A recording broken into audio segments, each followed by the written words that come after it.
Daghan kayo sa atong mga crypto traders diri sa Pilipinas ang naglisod sa pag-open sa mga blockchains kay gi-block kini sa taga SEC. Napipila ka mga crypto exchange kay tungod ani daghang dili makasulod o dili makatrade. So pero aduna tay mga pamaagi nga makatabang aron maka-access gyapon ta sa blockchains o sa atong mga exchange account. So kini adunay mga settings nga ako ipakita ninyo.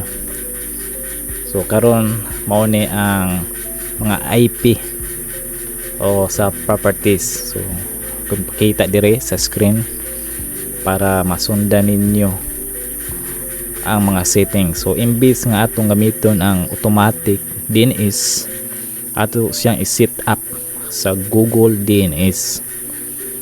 Sa preferred DNS server, isulat lang nato ang 8.8.8.8. Then sa alternate DNS server, isulat lang ang 8.8.4.4. So yun, sa nara dire sa screen, sunda lang ninyo kung ninyo i-apply ang settings, ma-open na ninyo ang mga crypto exchange, di ba?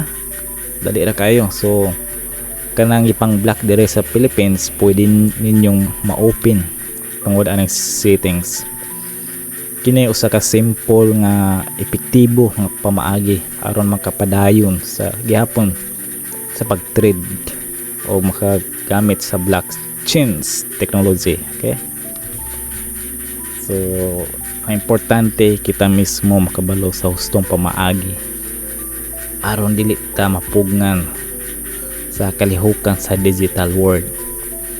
So kung gusto nga maka-open gihapon, so kung gusto ka gihapon maka-open sa imong mga crypto apps dia o exchange bisan gi-block sa taga SEC, sundara ni nga mga pamaagi, mga steps.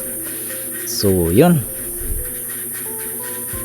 pwede nyo i-share para makabalo sila. Thank you. God bless.